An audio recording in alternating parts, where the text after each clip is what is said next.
Hi, I'm Saren. And I'm Ray.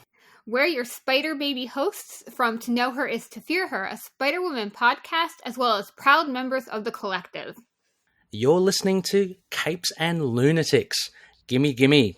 Hi, this is Phil, and I'm here to tell you all about the Capes and Lunatics Patreon. Get early access to all of our interviews, including the monthly Chichester chats with writer and comic book legend D.G. Chichester, new episodes of classic Capes and Lunatics shows, including The Quantum Zone, This, That, or the Third, and many, many more specials, all completely uncensored. Access starts for $3 a month, full video when you pledge $5 a month. Check out the link in our show notes or go to patreon.com/capesandlunatics. Hope to see you there. This is Jam DeMatteis, and you are listening to the Capes and Lunatics podcast. I'm here for Peter. Just like to hear from a good Spider-Man writer. Anyway, welcome back to another episode of the Ultimate Spider-Cast. We got a lot to talk about today in Miller May. May. Anyway, I am Phil. Joining me, as always, that threat, that menace, it is.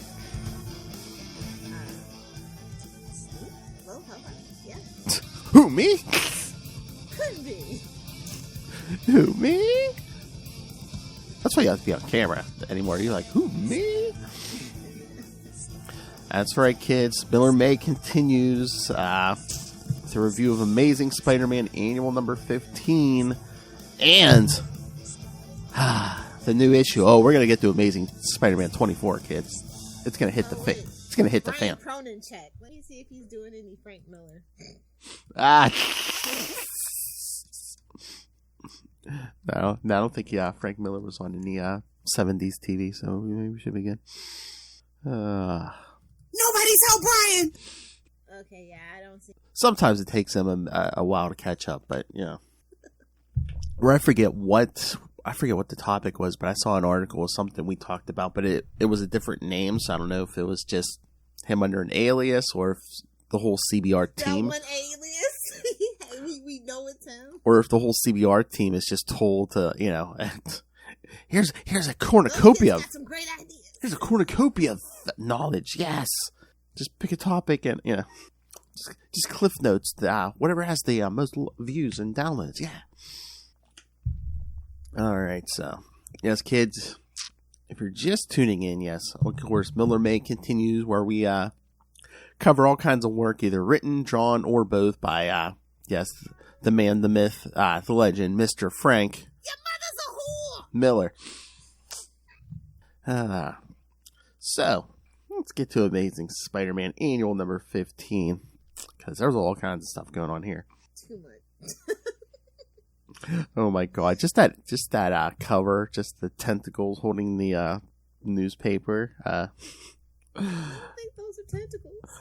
You beat me to it. I don't think those are tentacles. And holding a cup of coffee or something. I can't be himself without that first cup of coffee in the morning. Superior puss. Exactly. The best part of waking up is murder in your cup, right, Lilith Hellfire? Relatable. Can't deny it. Lilith's like, no, gardening. Spider-Man versus the Pony. Doc Ock in the middle. I mean, it would be great to have a few extra hands. I think Doc Ock was on something. Whoa! Sparkly, quantum, tentacles? Yeah. Right up my alley. Lilith Hellfire's like, if you need something done right, do it yourself. Exactly. All right, so yes. Oh, I have a question. Just how strong is Spider-Man? Oh my. Yes, there's that backup. That's one of the stories, if you don't know kids. So is that king size annual? I'm like just thinking of bed. What size is a king size annual? King size. Is that the only one that was ever king size, or? I don't know. I mean, maybe around this time they were throwing king size on it just so. Did they not want to use the giant size branding, or they're just like, people are going to say, there's not enough pages for a giant size. There's like a Marvel, there's an Avengers one, I know. Yeah, I was going to say, there's probably that's from like the 80, 81? Yeah, it's probably around this era they were using the king size and stuff. That's like when I talked to Kelly Thompson, Capes and Lunatics episode 296, kids. She was saying, I guess in the solicits for Captain Marvel 50, they must have put double size issues. She's like, that's not double size. Don't put that. That's not double size. I forget, it was like 10 extra pages or something. She's like, it's not double size. Alright, so Amazing Spider-Man Annual 15, Spider-Man, Threat or Menace? We all know. He's a menace to threat. Oh. He's our friendly neighborhood menace and threat. Yes. Writer, Mr. Dennis O'Neil.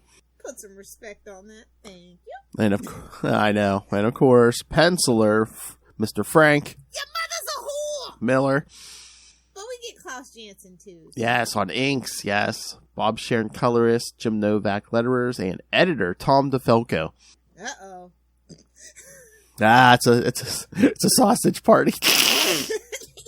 I mean, it's comics in the 80s. Of course it's a sausage fest. Should have been like, it's Mr. Tom. Sausage! DeFalco. Alright, so. J. Jonah Jameson and Joe Robertson look over a possible bugle layout. JJJ wants to run another Spider-Man Threat or Menace headline. Just playing the hits. But Robbie notes that readers are getting tired of that and suggests the story that Peter and Ben Urich are working on. Across town, Peter photographs the Great Turhan, a self-styled swami who is demonstrating the dim mock, a death touch on a young girl. Before he can reverse the touch, the Punisher kills him. Oh, Frankie boy. What are we going to do? Maybe you should. That's been the question forever at this point. Maybe you should have killed him before he used the death touch, perhaps? Babe, this is Frank. This is Frank Castle, the Punisher. Incompetent, not good at his job. Mercy bullets or no mercy bullets. There's very few times he's been successful, competent, coherent even. So, but these comic writers love that death touch because this is like actually the second time we talked about the death touch, Lilith. Do you remember the first time we talked about it? What was the first time? When we were talking like early Wally West issues. I think it was in his first annual. So, yeah, comic writers love this death touch. Because that was like a thing in the movies, you know, especially kung fu movies from the 70s, which they probably, you know, a lot of people consumed, you know. Mm-hmm. A lot of Saturdays spent at those kung fu double features is my understanding. At least it's my, depending on where you lived at. All right, and once again, I give the warning, beware, young men. Lilith has the death touch. Oh, okay, Frank Castle. No mercy bullets here, my friend. Oh, my. You shoot at her, she gonna shoot back, kids. I don't do Twinkies or toaster strudels, so. Peter slips away and changes into Spider-Man and chases after the Punisher. During the fight, the Punisher damages Spider-Man's web shooters with well-aimed shots. No sticky fluid for you, my friend. There's a drop. You're welcome. Superior puss.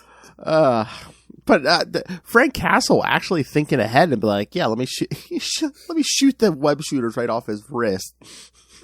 I mean, it's Denny. He put some forethought into it.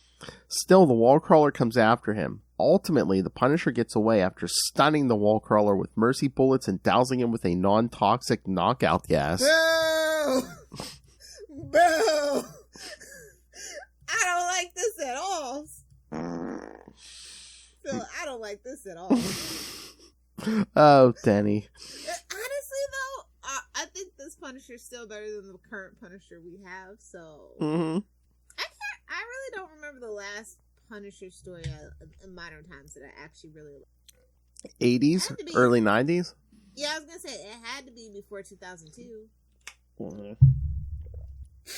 I'd say it's probably not past mid-90s. Nah, I'd say I like some of the stuff like in the 2000s. If not anything, just the art. Yeah. Yeah, I don't... Well, now it seems like ever since the late 90s, they've been trying, they think they have to tack a gimmick onto him. An incompetent mercenary. Whether he's like an angel or... I like Frankencastle. Or Frankencastle, or he gets War Machine armor, or now he's part of the Hand. Oh, that War Machine. choices were made on that one. And then we get out and fight the Avengers. Yeah. I mean, the Avengers did need to be knocked down a peg, but I don't really agree with it. I don't know why I hate the Avengers so much. I just do. I have never enjoyed an Avengers story ever. Oh my! Have I ever mentioned that? I think I've mentioned that. One or 2,000 times, yes. Okay. I'm not just talking MCU Avengers. I mean, like, actual, like, I have never enjoyed an Avengers story ever. Any comic, anything, yes.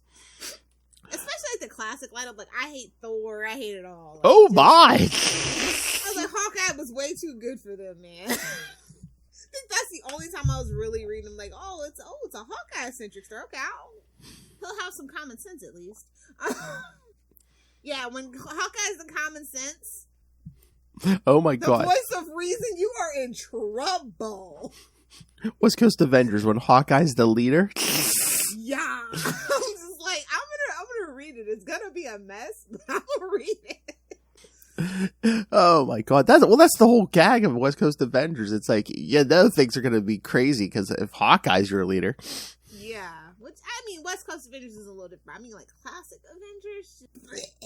Hawkeye, common sense. He met Mockingbird, and then like a week later, they're married. Like literally. Yeah, no, I know. That's how you know it ain't gonna last, kids. Now, when Spider-Man returns to the scene, the young girl was being carted away by the police as she continues to slowly die. Spider-Man is determined to find a way to reverse Turhan's death touch. As Spider-Man swings away, Ben-Ur goes to a nearby payphone to call in the story. Think you are, Clark Kent. Back at the Daily Bugle, Peter and Ben are congratulated for the excellent work. The Punisher's kill shot of Turhan makes the front page, which doesn't sit well with Peter, who worries about what will become of the girl. Think of the children! At the morgue, the coroner pricks his finger on Turhan's ring and dies. The Punisher finds the body and the poison, but Doctor Octopus attacks him and makes off with Turhan's body.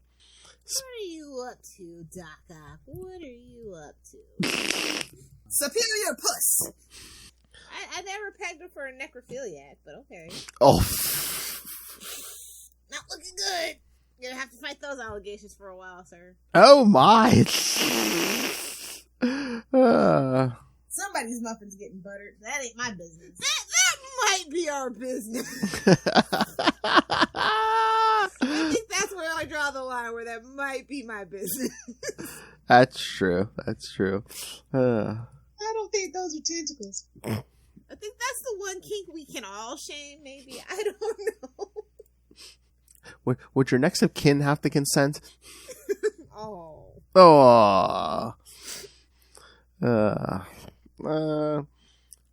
Spidey drops into Turhan's office and questions one of his assistants, who reveals Turhan's ring was gimmicked with a drug he and his brother were to deliver to Pier 43. Not to be confused with what was that? What is it? Pier 42? That old shopping place your mom probably bought stuff at. Yeah, I forget. Or was it 49 or what was it? Is it Pier 41? Oh, maybe. I thought it was Pier something. Anyway, if you know, leave a comment. I want it to be 49. So they say so close. I think it is Pier 49. Oh, pizza. Can't remember, but I know it was a Pier something. Yeah. Like all things from our childhood, it's gone. Bankrupt. Toys R Us. Circus City. No, not Pier 41 Seafood. Oh wait. Don't poke the ADD, love. I know. Me too. Pier 1. Oh, maybe. Okay. Yeah, I found it. It's Pier 1. Wait, they're still in business? Probably in select locations. Or did they scale way back or something? Oh, they might just... Oh, I saw an article yesterday. I guess IKEA is opening a bunch of new locations. Smaller locations or like actual big, full IKEA stores? I think they said it was going to be... there was a bunch of them because I think they were spending like 2.2, was it billion or something? Or million? Or Why are we being invaded by this?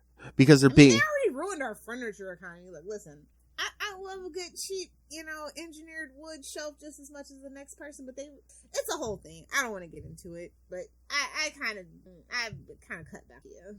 Oh, I was going to say, I thought you were funding this. No, I kind of cut back on a lot. Late stage capitalism has really gotten to me. Oh. Yeah. Late stage capitalism. Choke that chicken! We're the chickens. Joke's on us. Oh my. Anywho, let's pick it up. More upbeat.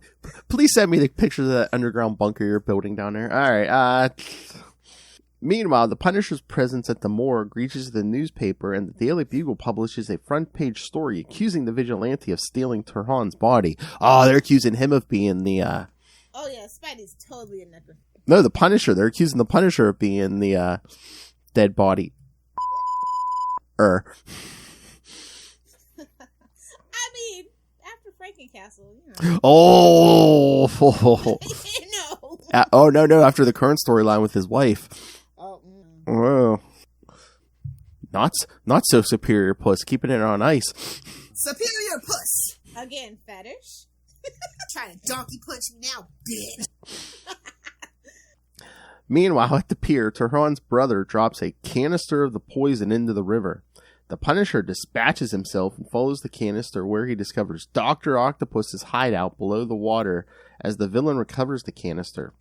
And I love he's like making a call to like the mayor and stuff. He's like, "Oh, the others will never find me." I'm like, this is at least Ock uses this underwater base at least 2 or 3 times throughout Spider-Man lore. So I'm like, how is nobody finding him? He keeps going back to the same damn base underwater. Convenient plot point is convenient. I guess. With the poison in hand, the Doctor calls the mayor and threatens to put the poison in the millions of New Yorkers unless his ransom demands him. Joker? Shouldn't the mayor laugh at him? Be like, "Ha ha ha! Joke's on you." You know what? You know how much poisons New Yorkers are exposed to every day. Ha ha! Especially in like the 70s, the 80s, they got asbestos and lead every. And between the river, the air, I mean, come on. Aqu went $1 million. Oh, yeah. Watch what you step in Times Square, kids. Web for it, kiddos. As he is busy on the phone, Doctor Octopus is ambushed by the Punisher. The villain easily ties up the Punisher, and he pours a beaker of poison. And he pours a beaker of poison into the Punisher's mouth while telling the vigilante that he will be dead within the hour. You can never get that lucky. Oh! I'm kidding. I don't do Twinkies or toaster strudels, So, yes, again, Frank Miller's not writing this issue, he's drawing it, but I mean, on the Daredevil episode, we did, the beast from the hand with the milk, yes, and now we're getting forcibly poison down the Punisher's throat, so. I think he's a bad influence on Dane. I think he's a bad influence on a lot of us. Look at you, Kevin Smith. Looking at you, Garth Ennis. Your mother's a whore! Go watch that episode if you want to get these references. Your mother's a whore! Aunt May's a whore! Your whole family can suck it. Suddenly, Spider-Man comes crashing through the wall, causing the hideout to flood. Oh, yeah! He said, I am an octopus, kiddo. Like, what do you want? Oh, yeah! Dr. Octopus takes this as his cue to escape. I'll be leaving now? Screw you, Spider-Man! I'm kidding. That's exactly the vibe. Oh my god, can you imagine? I mean, they'd never get the rights to it, but if they did like a Marvel episode and like Cartman was Doc Coon and Friends rebrand. No cow, I said tentacles. No, you can't poison the city, fat ass. Meanwhile, with the poison coursing through his body, the Punisher attacks Spider-Man in a rage. Trying to find I'm surprised they're not trying to find some poor girl to suck out the poison. Hell. It's like, Come on, Denny, it'll be fun, man. Oh my. And Denny goes, I don't do Twinkies or toaster strudels. Come on, it'll be fun. Have someone suck the poison out. I wonder if my wrist is ready for that. Oh, thank God we've got scientist Peter Parker this issue. Yes. I'm like, oh, where'd you come from? It's been a while, kid. While fending off the Punisher, Spider-Man reads the notes Doctor Octopus kept on the poison. Dodging the Punisher's blows, Spider-Man concocts an antidote and pours it down the Punisher's throat. Once again, taking another shot down the gullet. Couple of balls down the gob. Thereby restoring his sanity and curing him. Wait, he had sanity? For real. After webbing up the Punisher to appear, Spider-Man then takes it to the hospital to save the young girl poisoned by Terhan. Yeah, give him the old... It's too late. She's dead. Poured it down his throat, then gave him the thwip. Meanwhile, J. Jonah Jameson has once again redesigned the front page to cover the threat made by Doctor Octopus. At that moment, the villain infiltrates the Bugle to poison the ink in the printing press, thus killing the millions of people who read the popular newspaper. Having deduced the plan of Doctor Octopus, Spider-Man arrives to stop him. The two battle it out among the printing presses, forcing Spider-Man to save J. Jonah Jameson from danger. I love how they're both complaining. It's like, I didn't want to save you. Well, I didn't want you to save me. Much to the publisher's aggravation, Spider-Man eventually takes down Doctor Octopus with a single punch. Ah, yes. Give him the old Guy Gardner. At that moment, the Punisher breaks free of Spider-Man's webbing just as the police arrive. Surrounded by cops, the vigilante considers killing them, but since they are on the side of the law, surrenders and allows himself to be arrested. Modern comics would never. I cannot shoot police officers. Because he runs out of mercy bullets. As he sits in the back of the squad car, the Punisher muses over how many criminals he will have access to while in prison. Hello. So many to kill. It's in their prison. Oh my. It's about to be. Couple mercy bullets in the prison purse. It's in his prison purse. I don't think those are mercy bullets. I think the pants come off next. There you go. Oh, he's tapping his way to prison. Tapping my way down. Oh yeah, he's definitely going down. Oh my. Book him, Dano. I'm going to prison on principle. I'm going to the hole on principle. Back at the Daily Bugle, J. Jonah Jameson attempts to take credit for Spider-Man's victory against Doctor Octopus. However, Joe Robertson convinces Jameson to kill the story as the public will fear that the newspaper is still poisoned and no one will buy it. Jameson ultimately goes back to his original Spider-Man Menace headline, but these still fail to sell, much to Jameson's frustration. Poor old man. Yeah, it's funny because like that news vendor's like, yeah, man, it don't sell when you put that on the cover. It doesn't. It doesn't. Does this next issue have Wonder Man? Am I remembering that right? I mean, the next story in this one. Is he part of? You mean just how strong Spider-Man? Yeah, because he's standing there, but between Hercules and Iron Man. Oh my! Oh, Thor's in it too, I think. Sorry. Yes, in that same panel. Yes. I was just like, hey, Justin. Namor's. We got a shot of Namor there too, though. Yeah. My favorite biscuit. Yeah. There's a couple of really cool things in here. Peter Parker's apartment and the gallery of Spider-Man's fold. I know. It's so funny that they do like Peter Parker's apartment. It's just like, over here we have the cigar store Indian. It's like, Seinfeld's gonna make I was gonna say, we smoke in peace pipe. That's at night. Oh, did we ever cover Punisher Breaks Out? I don't think so. We can. Yeah, I was just wondering. I feel like we did. Well, I was gonna say, which time? Well, no, the one in Spectacular Spider-Man. We can though. Yeah, sure we'll have another Punisher theme. I mean, we could do. I was gonna say we could do a Punisher month between this and the Devil You Know. Yeah. Oh yeah, crossover. We're gonna cross the streams. Oh my. Okay. Oh jeez. Code of Honor 3 shows that the cop who arrests the Punisher is Jeffrey Piper. Ooh. I was like, ugh. That's all bad on all fronts, man. Oh my. A gallery of Spider-Man's most famous foes: Man-Wolf, Jackal, Punisher, and Tarantula. Yeah, this is really, really 80s. Oh, this must be the original Tarantula. Anton Miguel Rodriguez. Yeah, how many tarantulas has there been? 3? I'm trying to remember. It's been, well, yeah, if you count Black Tarantula, because the original Tarantula gets killed and some other guy puts on his suit. As you do in mine.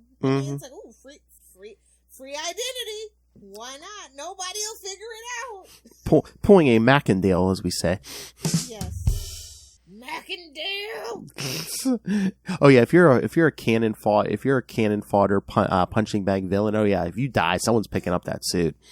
So everybody's like, I don't know who this is. So I was gonna say you better watch it. I was gonna say you better watch your ass, Shocker.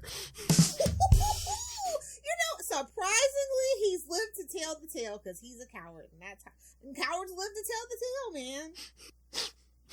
We haven't seen the butt Shocker lately. That's what I'm saying. We need to get back to back. We need Shocker. We need Rhino. I mean, when's the last time we saw Rhino? I mean, not in a Spider-Man book, but we've actually gotten Doc Ock in his prime. I think we do need to reboot everything back to normal. I mean, I think what is it like? I think Norman needs to go back to being dead. That's just how it is. I'm sorry. His time has gone. Make Harry, Harry can be a goblin. Any goblin. At least a moratorium on Norman. Let's go a year with that. It's worse than the Joker. And I know. Infected everything else. It's like, oh, we're going to have a goblin renaissance. It's like, nobody cares. Spreading those goblin STDs. I don't get how the Green Goblin became Spider-Man's enemy. Like, oh, what, it would be like, what's the natural enemy of a spider? Not a goblin. Well, I think the big appeal of Norman was it's like, oh, it's his best friend's father.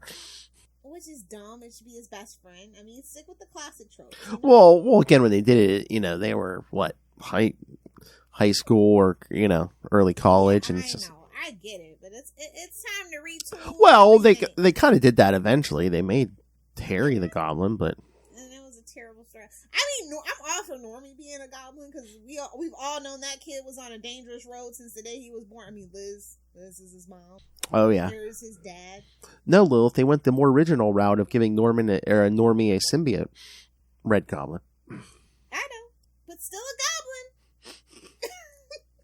Oh my god, that Red Goblin book is Lilith Hellfire's worst nightmare come to life. It's Normie Osborn as the main character with a symbiote, and this past issue or two, he was fighting Phil Urich. I mean, I could. It's just like, oh my god, who has been in my nightmares writing books, man?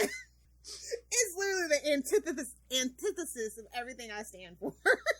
This is what she wakes up screaming from a dead sleep. Well, that and Pneumanium. Yes, exactly. All right. Well, speaking of new comics, should we get to the elephant in the room? More like elephant dung. But, let's do it. I think I've actually pinpointed what is just really difficult. Amazing Spider-Man 24. Can I ask you a question? Yes. I think this is what has been bothering me. When's the last time Peter Parker as Spider-Man has been competent? I cannot think. Every single arc in the last 24 issues, maybe. He just hasn't been competent. He hasn't been the Peter we know and love. He hasn't been smart about any. He's reactive, overreactive at times. He doesn't have a good relationship with anybody. Why should we care about Peter at this point? This Peter. I mean, no wonder you're not getting new readers. I mean, because it's like it seems like. I think current Spider-Man, they wish that Stan had never aged him up and stuff, but it's just like they want to they gotta grow up and get over it. They kind of want to make him relatable to younger people, and for some reason we have Miles. I know, but they think that means making him stupid. So it's like, oh no wonder you're not getting new readers because they pick up a book and they think they're like, oh, Marvel thinks we're idiots. So yeah, it's literally you have Miles, you have Gwen, and you treat those books like, Yeah. I mean, and again, like you said, when the last time we saw Scientist Peter? And it's, Smart Peter. Yeah. And- Capable Peter. And again, I know we're doing it for shock value, but why is he going to Norman? Why can't he build this suit himself? Why can't, Well, again, why did they have, Stark give Tom Holland's Peter Parker all his tech? I know. Lazy. I know. Lazy. I mean, at least that was like a teenage kid. This adult Peter Parker, he's built suits for himself. He's built armor for himself before. It's convenient plot point is convenient. I know. I mean, this is based in Brand New Day, so every choice is going to be dumb as hell. That is the biggest thing that's tainted Spider-Man. No, I'm serious. That's just like we know. One More Day, Brand New Day. I mean, we've never the brand has never recovered from that. Preaching to the choir, brother. I know. But they don't know. They don't seem to know it. They don't seem to get it. It's been 15 years. It's been 84 years. And it feels like it. So that old lady was just a liar. And a bit of a tramp, if you ask me. Chance is never zero chance. Okay, so there's a few things that we, as Spider-Man fans from a certain time, expect to just be baseline, and that is Peter and Mary Jane. Mary Jane is basically Peter Parker's lightning rod, right? We can all just agree to that, right? Yeah. And they have been fighting that tooth and nail for some reason. I don't get it. Again, there's a certain segment of Marvel higher-ups who don't want them together, and I don't know why. They think he ages the character or something, and I'm just like I keep saying, people get married at 18. Some of these people get married at 18. How does marriage age you up? Yeah, exactly. I mean, listen, Captain America and Fantastic Four couldn't save this story, I mean, I've been reading Spider-Man since I was 10. When I started reading, it was 1988. They were already married. I had no problem with the marriage. As a young kid, I was just like, oh, cool. Spider-Man has a wife. He has someone to come home to and talk to about his day. Exactly. I bruised my knuckles on Shocker's face. Come on. As you should. Yeah, but that's what I'm saying. I don't think they a lot of these writers. They it seems like they kind of grew up on the same comics that we did for the most part. So I don't get how. And they should have the same sensibilities that we have, and they should, you know what I mean? And it just feels weird. Well, I think that's why Brand New Day came about, is because, somebody somewhere in that office was like, oh, I read Spider-Man back in the day. I loved him when he was single. We need to go back to that. And whoever made that choice, I hope they got fired. I hope they gave him the old Dan DiDio out of DC. Seriously. Because, I mean, they're still rubbing their Brand New Day over this. I don't care what they say, that they're not. Still, they are. They are flagrantly flaunting it. So, and that's like, babes, we still haven't forgiven you. Never forgive, never forget. We literally say that every week, basically. And kids, this isn't us. I mean, everywhere I go, the internet's in an uproar about this. 228 episodes. I'm pretty sure we've mentioned it at least 225 times. maybe a few less, because the Bad Babysitters Club swings around once a month. So, touche. But I saw the internet bringing this up too. It's like, at the end of this story, Peter gets back with Norman's help. But of course, in this other universe, time may have passed. Well, not even that, but it's just like, when they started what did Peter do? It turns out it's nothing. Well, they're like, this is what Mary Jane was mad at him for. It's like, again, it's been years. Again, she's probably lonely, but it's like, she's the one who slept with somebody else. She's the one who had 2 kids with somebody else. And it's like, why is she mad at Peter? Because hey, your mother's a whore! Oh! Somebody's, I see we're going to the Frank Miller school, your mother's right? a whore! Women are unpredictable and they're whores! See? You should be happy we erased your marriage. She's a whore! Your mother's a whore! Now you gotta bring it around super connected. Oh my. We're doing me now?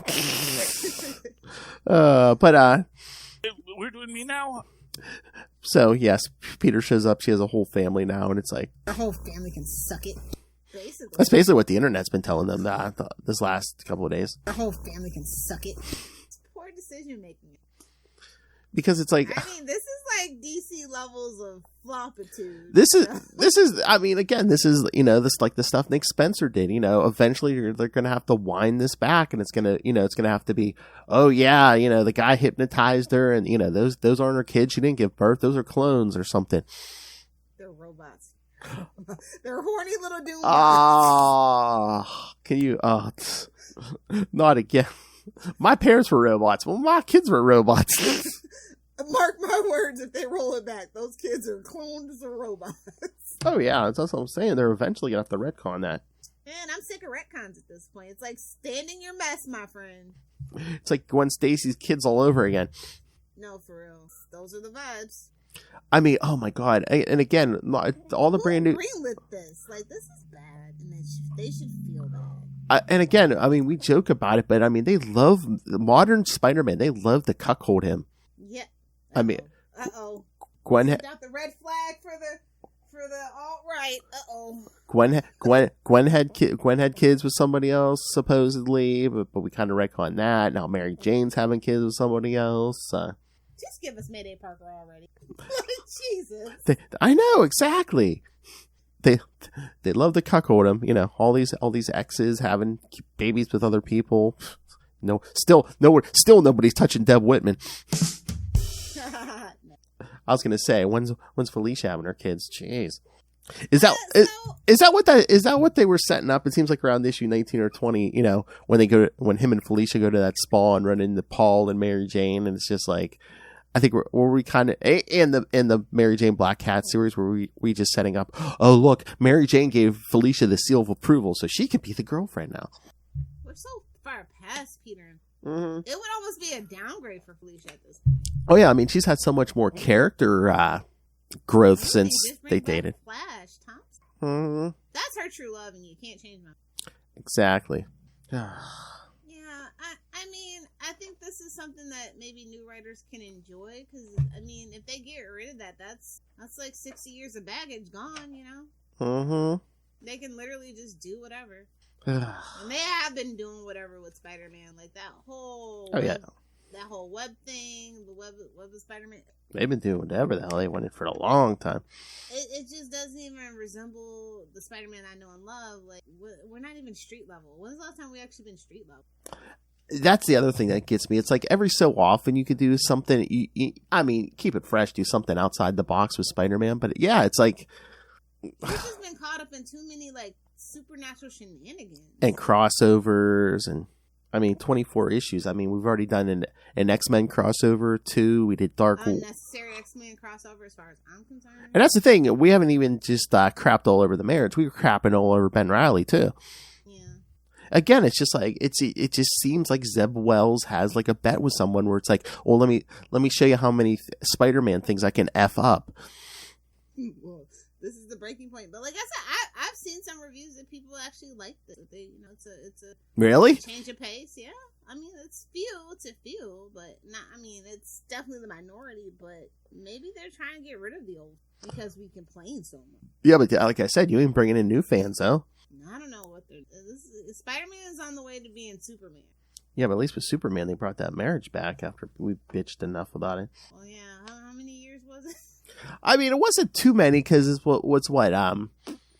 New 52 that got rid of the marriage, and then it's like came back in Convergence, but then it didn't officially make mainstream till like Rebirth or whatever. Yeah. So it might have been like 5 years or something. Yeah. Again, Spider-Man, we're at 15. It's like, come on. Well, that's because Marvel. I think the difference is DC regretted it. They really did regret, because Clark and Lois, that's the foundation. Yeah. And we had fought so hard for it, and it didn't change anything. I mean, them being married. They were so close when they were just together, you know? Yeah. I mean? Well, again, is it like, even if like in the movies or any shows or anything where it's like, even if they're not married, Clark and Lois are either dating or like flirting with the idea of dating and stuff. Meanwhile, are they just like, oh no, in all those movies, Spider-Man's not married. He can't be married. Yeah, I think that's exactly. Nobody cares. See, again, they think their audience is stupid. It's like, oh, if he's not married in any movie or TV show, people are going to get confused. Well, and I know, I don't get it because, no offense, I hate MCs. They're the worst. Well, again, I mean, and I think that's what's contributing to it. Honestly, it's like, oh, Tom Holland and Zendaya can't get married. When I talked to that guy, the one guy for the Ghost Lord documentary, the one guy, he used to own a comic shop, and he said, I think he got out once the pandemic hit, but he said he's like the MCU movie fans weren't coming into the stores to buy the books. Yeah, they buy the Funko Pops, and that's about it. He said 2019 there was a Black Panther movie and Avengers Endgame, and he's like, those Avengers, the Avengers books and Black Panther, none of those books saw a boost when those movies were out. Yep. No matter how hard they pretend, it's not gonna happen. No matter how much you draw Falcon to look like Anthony Mackie, people aren't buying it. Well, the MCU fans are younger and they love to pirate. I'm just gonna be real with you. It is so easy to pirate a comic book. Mm-hmm. Why would you go buy it? Why would you leave the comfort of your own house to go buy it?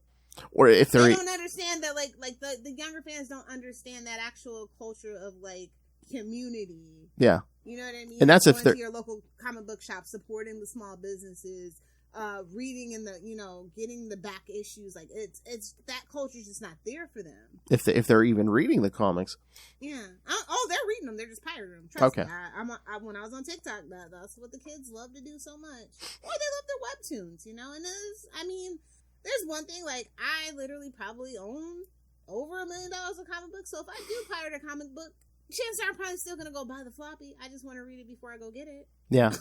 And again, if I ever pirate a comic, it's ones that I'm just reading it online. It's not like I'm, like, downloading it and printing it out. Yeah, and again, it's one I can't find anywhere, or one that, that's like $1 million or something, So, yeah. And again, like the older culture of comic book like readers is completely different now, and I don't think that they understand. I really don't. And can you blame the kids? $4 for this? Yeah. Listen, if they would have held the line at like $2.99, fine. That was like this. It's an expensive hobby now, and it's always been kind of sort of expensive, but like this is getting out of hand. And again, it's like what though? For something that I don't even care about. I don't want to sound like an old man, although I am. But it's like back in the days when we were paying $1, $2, we were getting better stories. I'm sorry. We were. I agree. Listen, I agree. So it's like the price has gone up and the quality's gone down. It's like I don't blame people for pirating or not coming back to this. I mean that's a Spider-Man thing. That's a industry thing. Yeah, it's been the shift, and I don't think that they have people young enough to actually explain it to them. And that's another thing about it. Literally, still being an old boys club for the most part. Like they don't get the perspective, right? And Spider-Man, Superman, like all the mainstay characters, Batman, even like you get that myopic viewpoint still. Like. Can we get a woman writer? Maybe something. We need a different point of view at this point. Something needs to be done and shook up. This needs to be shook to the core and returned to basics. I think that they just think the basics are boring, but the basics is what we want. I mean, we haven't had the basics in so long, and it's just like. And I think that's why Spider-Man: Homecoming did so well. I mean, literally, they returned him to being a teenager. We're getting a best friend and a girlfriend. Like, read the room. We want that. I mean, the basics back in the day is when you were selling the most amount of issues. You'd think they would try to get back to that basic. I don't think they care about the comics. I think they're trying to ruin the comics brand because they're tired of being a publisher. Disney doesn't want to publish comic books. Maybe, but I mean, I miss the days when we'd swing by the bank and Shockers trying to break in. Yeah, I do miss a good classic bank robbery. Or even Doc Ock is kind of outgrown that whole white suit bank robbing phase too, unfortunately. I know, because he is supposedly showing up in issue 27 and 28, I think, and it's like, yeah, he's not wearing the white suit. I'm like, where's my white suit auto?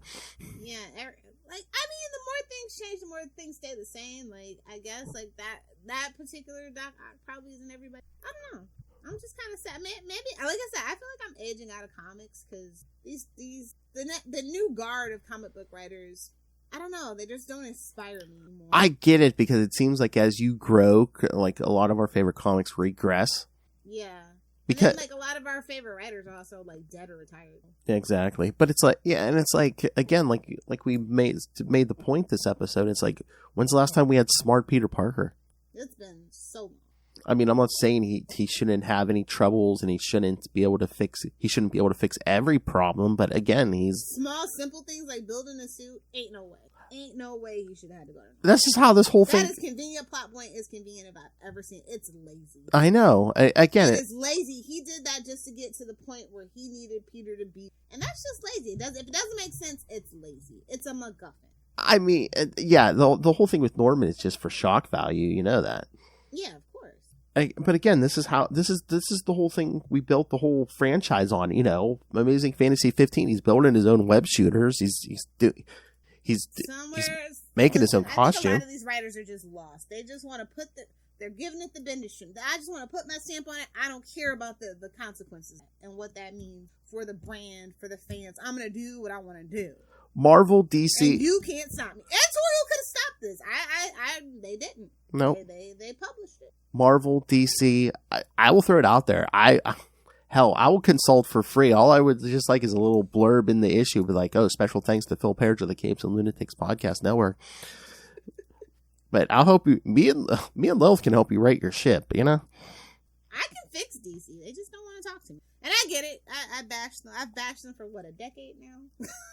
I've been right every time though. Again, like what I said, I can help you write the Spider-Man ship, kids. Just give me a call. It's right down there. But. Because you have nothing to lose. Like, again, if it works, hey, your stuff is saved, and if it doesn't, you can just say, amateurs. Well, which is what it feels like writing this book at this point. No offense as I was, but like I said, I've been really drained reading modern comic books. He was like the Spider-Man filling guy. He's not the full-time, but he shouldn't be the Spider-Man full-time guy. I'm gonna find that out. He at least needs a co-writer. Yes, yeah. Because that's the thing. The story he wrote that this whole stupid dimension thing is based on. It was from Brand New Day, and that was the thing. It was rotating cast. They did an arc, they were out, and the next guy was in. And they kind of did that with Beyond, and I think they should have kept doing it. And that way we wouldn't have got stuck where we are. They should do that for a while until they figure out to take that, do that for like a year, and then the readers can vote and be like, you know what, I liked, writer B's take the best, make him him or her the regular writer. We definitely need a fresh perspective from Spider-Man. I am just so sick of the old. And he's not even the ogre. He's like the Midgard. Like, we need. I think we need somebody from the past to kind of write the ship, and then we can pass it on to like a new. Like, because I'm all for like new blood being in the comic book industry. That's what it's all about, passing the torch. But it's like these guys don't even want to pass the torch in younger guard anymore. It's kind of crazy. You know who we need to write the ship, and then we can bring in a new writer to keep it going. Oh, you know what we do. Oh, we got to go 90s, baby. With Mark Bagley art, you bring in J.M. DeMatteis for a while. I'm down for that.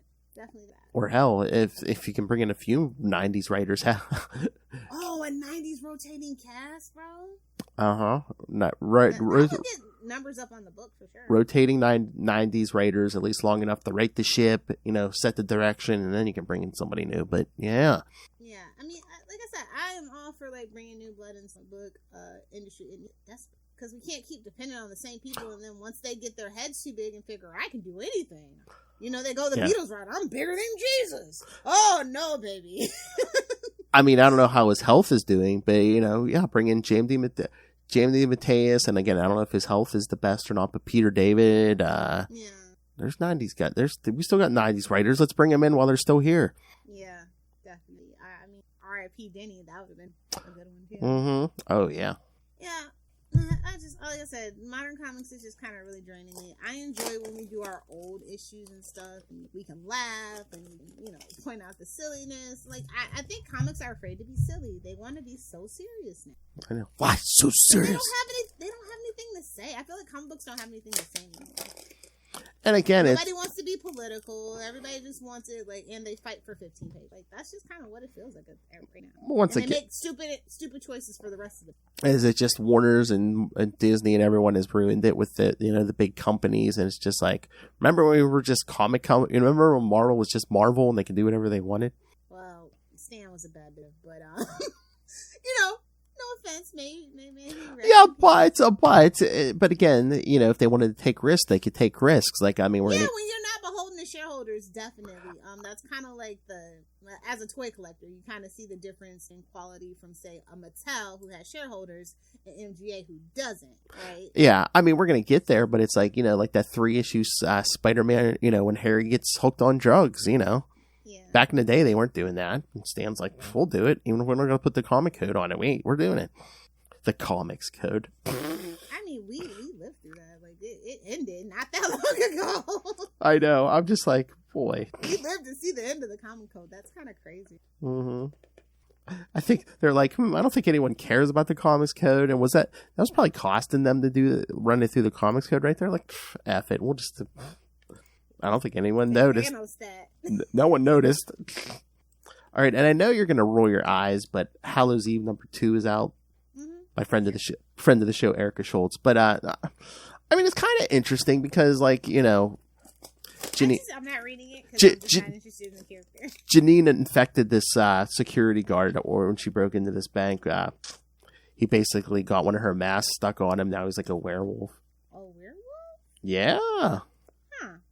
Yeah, because like the different masks give her, because like some of the masks, it's like she has like a vampire mask and stuff, but she's like, I infected this guy, I got to track him down and like help him.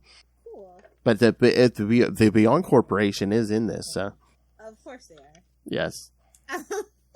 If you know, you know. Of course they are. But can I just shout out Hellcat #2? Cause yes. That was a good book and should be remade. Yes, I've been enjoying Hellcat. Yes. Shout out to Christopher Cantwell, the writer, and Alex Lynn, the art. I like Patsy. I'm glad that they remember she exists. And I kind of like this new fresh take. So. Yeah, Christopher Cantwell must like her because, this spins out of his Iron Man stuff where she was appearing. Yeah. So. Kiddo. Give him the Yes. All right. Yes, we did the Miller May issue. We poo-pooed on Amazing 24. It's not even poo-poo. It's just like, as a really long time, like, you either die a hero, live long enough to see yourself become the villain. Well, I'm the villain, baby. I'm Lex Luthor.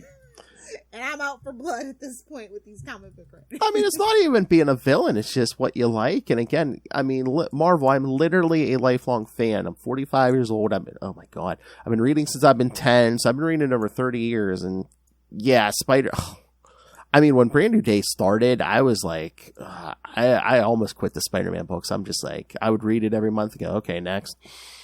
I mean, I'm not opposed to taking five years off from new comic books. Like, I took a year off. I'm still not really reading Batman. I'm just like, we need our Spider-Man back. We need the marriage. When's the last? Made it at this point. We need a whole new upheaval. Hell, when's the last time we got a good J. Jonah Jameson tirade? Come on. We kind of neutered Jameson once we had him, find out Peter's Spider-Man. And that's how it's gonna go. That's every single that's the trope. And it's like, did we really want him to find out? But at least that's character. I mean, even if you don't like it, at least that's some character development, Yeah, and we haven't really had characters. But then they don't do nothing. Side characters in forever. But then they don't do anything with it. Because they wrote themselves into a corner. Like, we just did it for the shock value. But no, like we said, now we're stuck. They don't do a lot with like the supporting cast. It's like, we saved Aunt, we sacrificed that marriage at the cost of Aunt May. Well, then what the hell did we? For what? Like at this point, I have a beef with it. I want that old bat to die at this point. She doesn't even do the feast center anymore or any of that. So it's like, what's the point? I know, but at least that was a plot point. At least that was something for her to do. Now it's like. In the last 24 issues, how often have we seen her? 3 times, maybe. And not, maybe for like a page or two here or there. Again, they don't get the basics in the print. I mean, I guess if you just want to do away with, like, if you want to rewrite a new status quo, you're gonna lose a lot of reach. You just are. Mm-hmm. And this book hasn't been doing that great. Oh, you mean the other Spider-Man books been doing pretty good. However. Oh yeah, I saw people when so that's kind of weird. That they haven't kind of figured that one out. What the Dan Slott one? Yeah. Yeah. And it's Dan Slott. I mean, honestly, we know that the art. Yeah, that's when you know they're in trouble. Is when I prefer a Dan Slott book over the main book. Yeah. Yeah, we're in trouble, kids. We are in trouble. Yes, for my personal taste, yeah, that's when you know there's something wrong. Something's rotten in Denmark. And I saw people even like, reading those JMD Mateus flashback miniseries being like, what? Yeah, see, this is why we prefer this to the main book. So yeah, even those were getting bigger praise, which of course it's JMD Mateus, but it's like, I was going to say, that's a no-brainer. But they were getting, so you're in trouble when every other Spider-Man book you're putting out's getting more praise than the main book, so. Yeah, maybe they'll listen, maybe not. Mom's got to talk into work. Okay. All right. Sorry. All right, kids. So yes, next time we're gonna do our. I gotta go to the job I get paid for, Phil. I'm sorry. Next week we'll do our last Miller May here with Marvel Team Up 100, which I believe Frank Miller is maybe the co-writer on, maybe. But yes, we'll get to that, and then yes, in 2 weeks we will do that that drug story, the controversial one we were talking about. Yes, from. Everybody loves cocaine. At least Harry Osborn. Amazing Spider-Man 96 through 98. Those classics. And then, yes, the Bad Babysitters Club will be back with Spider-Man Team Up 5 and Spider-Man Unlimited 14. Oh, we're so close to the end of that 90s clone saga. Ray's mind's going to be blown. What the F? All right, kids. So, yes, send us your thoughts. Email us, CapesandLunatics@gmail.com, or call the voicemail, 614-382-2737. That's 614-38-CAPES. Send us your thoughts on Amazing 24. I mean, do you agree with us? Are we totally off base? Are we old fuddy-duddies who just don't get it? I feel like I'm an old fuddy-duddy who doesn't get it. Because he's always with somebody that says they like it. And I'm just like, how? How long have you been reading comic books? Spider-Man's not your favorite character. Yeah, I think anyone who I see defend the current run is basically someone who's like, yeah, I haven't been reading long. So, yeah. So they don't know better. All right, kids. And yes, find all of the Capes and Lunatics episodes, social media, merchandise, Patreon. All of it is at tubespace.io/CapesandLunatics Podcast Network. That's tubespace.io/CapesandLunatics Podcast Network. And you can't find Lilith anywhere, so suck it. I might be back on social media in a year, but it's really nice not having. I'm sorry, Phil. You have to be the social media. That's okay. It's nice. And again, kids, yes, peace and quiet, man. If you want to talk to Lilith Hellfire, you can find me on Facebook. What? Facebook? You can find me on Facebook. Yeah, she might answer you once a month. Yeah. Yeah, exactly. All right, kids. Thank you for joining us for another episode of Miller May. Your mother's a whore. Your Aunt May's a whore. I think Frank Miller got off light this episode because Amazing Spider-Man 24 was here. Yeah, exactly. We had other fish to fry at that point. Frank Miller and Frank Castle got off light this episode. I think we roasted them a little. Lightly toasted. Lightly, yes. All right, kids. Yes, come back next week for the last Miller May of Ultimate Spider-Cast. Marvel Team Up 100. But until then, swing on back. Whip it good. Careful not to break the web shooter. Hi, I'm Pax. And I'm Abigail. Welcome to Ghost Spider Groupies, a podcast dedicated to Gwen Stacy of Earth 65, also known as Spider-Gwen and Ghost Spider, where we review her comics, discuss news, and give our opinions about all things Gwen 65. Right now, we are reading through Gwen's main solo series. Each week, we break down a new arc and discuss our and the listener's thoughts. Tune into each episode and come on this journey through the character's history with us, available wherever you listen to your podcasts.